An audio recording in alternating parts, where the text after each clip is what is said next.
Bismillahirrahmanirrahim. Assalamualaikum warahmatullahi wabarakatuh. Honorable to my first supervisor, Mr. Suyona MP. Honorable to my second supervisor, Mr. Muhammad Muklis Fahrudin MSI. Honorable to my first examiner, Ms. Dr. Evika Sandi Savitri. Honorable to my second examiner, Ms. Ruri Siti Resmisari. I would say thank you very much to come to my presentation. I am Naila Imtiaz Hurin with NIM 1X620097. I will present my research entitled is effect of type of substrate and combination of POC tofu drag with AB mix on grow and yield of kale Brassica oleracea Paracephala with hydroponic system substrate. Next, this is my background. Plants are a necessity for general public. Plant can be in the form, grain, vegetable, and so on. Plants have many benefits and important roles for living things, especially for human, as has been explained the Quran, letter Abasa, verses 24 until 32. A'udzu billahi minasyaitonir rajim. Bismillahirrahmanirrahim.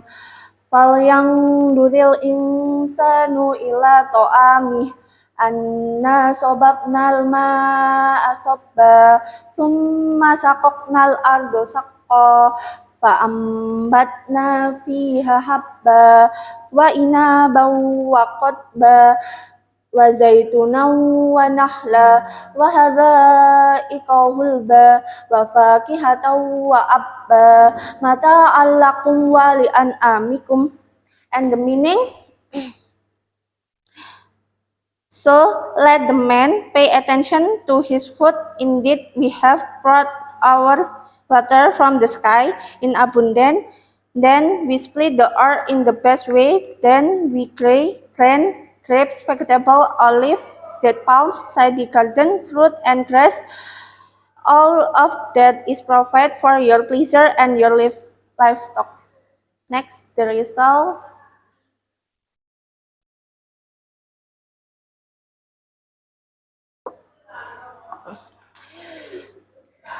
This is the result of ANOVA level 5% with effect of substrate type on kale plant X60 HST. Next ke hikmah ya. Hikmah. Temuan. Hikmah yang terkait dengan integrasi dan Islam. Oke.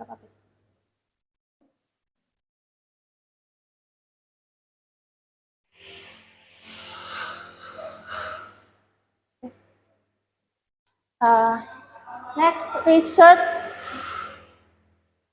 research study is Islamic perspective.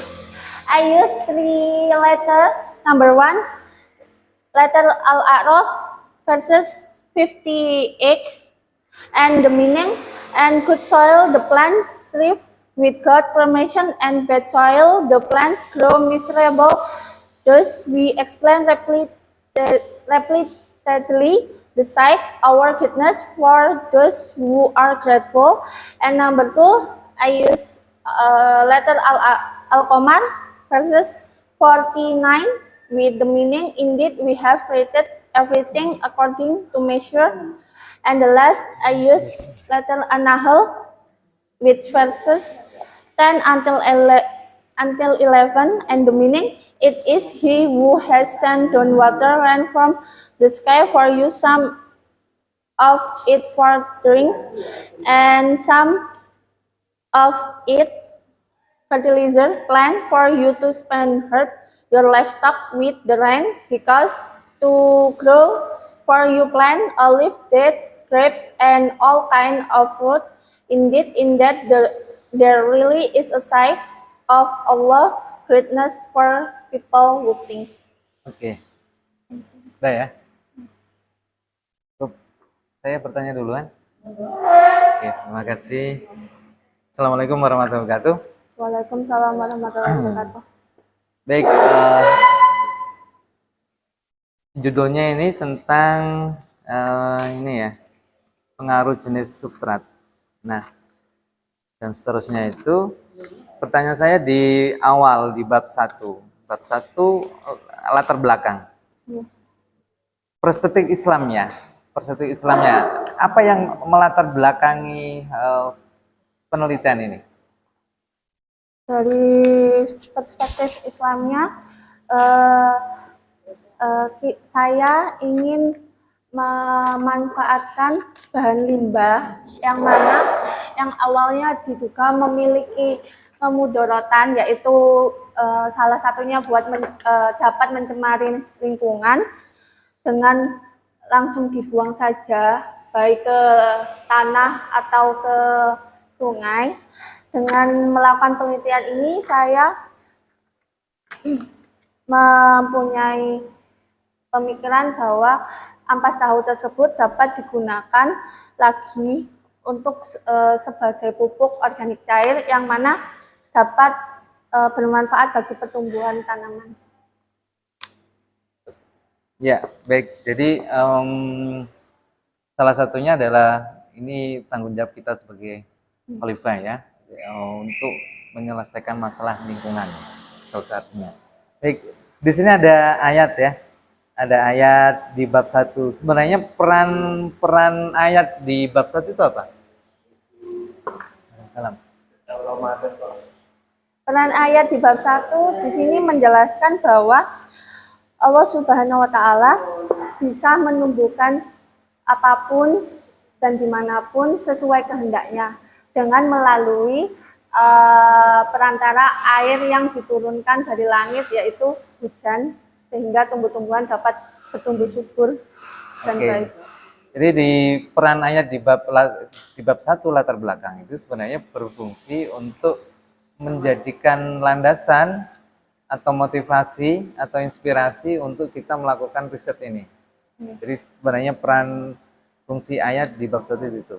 Pertanyaan berikutnya pada bab 2, tinjauan pustaka. Itu kan saudara menulis ada berapa ayat ya? Coba bisa dijelaskan peran ayat di situ di bab 2 apa? Dia sebagai apa? Kemudian kenapa ada ayat di situ?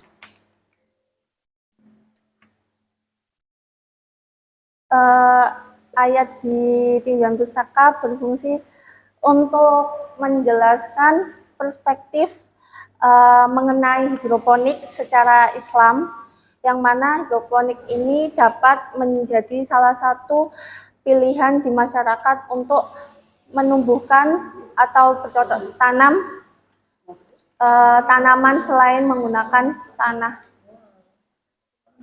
Oke, yang dimaksud perspektif Islamnya ada di mana? Perspektif Islamnya langit di sini, yaitu dengan salah satunya memanfaatkan media selain tanah, yang mana perspektif Islamnya Allah menunjukkan bahwa bukan hanya tanah yang dapat menumbuhkan tanaman, namun ada media lain yang dapat digunakan manusia, sehingga manusia itu tidak kekurangan tanah atau tidak kekurangan lahan atau media buat bercocok tanam di kondisi darurat sekalipun. Oke, jadi bab 2 itu dimaksudkan Islam itu menjadi perspektif kita atau menjadi landasan literasi yang berbasis nilai-nilai dari Al-Quran maupun hadis untuk kita melakukan penelitian ini. Jadi basis literasi Islamnya itu begini, misalkan POC ya, bolehkah kita melakukan rekayasa POC? Apakah nanti tidak menimbulkan kerusakan lingkungan yang lebih parah dari yang sebelumnya? Dan itu landasan literasi berbasis nilainya itu dapatkan dari nilai-nilai Islam, dikonversi antara sains dan Islam. Jadi nanti bisa dicarikan sainsnya ya. Sains kan sebenarnya sebagai alat aja, alat untuk memahami fenomena di alam. Kemudian nilainya Islam bisa masuk di sana. Jadi nanti dicari apa? Mungkin kita akan mengeluarkan fatwa bahwa POC itu boleh dilakukan karena dia berbasis begini dan begitu, ramah lingkungan dan seterusnya, karena Islam itu agama hijau atau agama ramah lingkungan, karena banyak ayat-ayat atau fikihnya fikih lingkungan. Nanti bisa ditambahkan di bab 2 ini terkait dengan fikih lingkungan karena penggunaan POC. Baik, itu di bab 2 ya. Kemudian saya langsung ke temuan. Nah, perspektif Islamnya, lagi-lagi fenomena sains tetap fenomena sains dengan metodologi secara saintifiknya, dan Islam bagaimana mengambil hikmah di balik temuan sainsnya. Silakan. Hikmah dari penelitian ini, yang pertama dari segi POC-nya, yaitu POC itu kan awalnya limbah, yang mana banyak orang-orang berpikir limbah itu adalah hal yang sia-sia, hal yang seperti sampah yang bisa langsung dibuang, yang mana sampah limbah ampas tahu ini sendiri memiliki kandungan lebih jika diteliti kembali, yang mana nanti dari perspektif Islamnya dapat diolah kembali menjadi pupuk organik yang bisa digunakan bagi tanaman sehingga menurunkan resiko berbahaya pada tanaman yang biasanya menggunakan pupuk anorganik. Dan dari hal tersebut, jika kita mengolah ampas tahu ini menjadi POC, yang pertama bisa mengurangi pencemaran lingkungan, yaitu dari perspektif Islamnya manusia bisa menjaga lingkungan agar tetap hijau atau mengurangi dampak-dampak negatif lain dari limbah tersebut. Yang kedua, POC ini bisa mengurangi resiko bahaya pada tanaman yang ditanam sehingga orang-orang yang mengkonsumsi tanaman tersebut bisa lebih sehat dan menghindari residu-residu kimia yang terdapat dalam tanaman. Oke, bisa nggak saudara menyebutkan hikmah secara tauhid dan secara akhlak? Jadi kalau dipilah tadi kan ada tentang bagaimana kita memperlakukan alam ya, berarti itu kan bagian dari akhlak ya. Bisa nggak dijelaskan kaitan ini bertauhid dan berakhlak melalui sains? Kalau dari segi tauhidnya, hal ini dapat kita lihat bahwa Allah itu memiliki sifat al-muhyi, yaitu yang maha memelihara, yang mana Allah menurunkan manusia sebagai khalifah di muka bumi ini untuk menjaga, memelihara dan melestarikan apa yang ada di permukaan bumi ini, terutama di lingkungan sekitarnya. Sehingga ini berkaitan dengan adanya perilaku manusia, yaitu melakukan konservasi, terus melakukan upaya pengurangan dampak negatif dari limbah-limbah yang dibuang. Salah satunya membuat POC ini, membuat ampas tahu yang awalnya hanya sebagai hal yang sia-sia bagi beberapa masyarakat, itu dapat digunakan kembali menjadi pupuk organik cair. Oke, baik ya. Untuk hikmah tentang berakhlak dan bertauhid melalui sains, nanti tolong ditata kembali ya, disistematikan, dinarasikan supaya kita beyond sains. Jadi fenomena sains bukan untuk sains saja, tapi sains untuk kesadaran. Jadi sains kita pelajari untuk memahami kehendak Allah yang ada di alam. Nah, untuk memahami kehendak Allah yang ada di alam itu hanya bagi orang-orang yang beriman. Kalau nggak beriman, nggak akan memahami. Fenomena sains hanyalah fenomena sains seperti biasa. Baik ya, ada beberapa revisi. Saya sudah catat di sini yang perlu direvisi. saya kira cukup dan saya mengucapkan selamat sudah sampai pada tahap ini, Saudara Naila. Saya kira seperti itu. Saya kembalikan ke moderator dan saya akhiri. Bila taufiq wal hidayah. Assalamualaikum warahmatullahi wabarakatuh. Waalaikumsalam warahmatullahi wabarakatuh.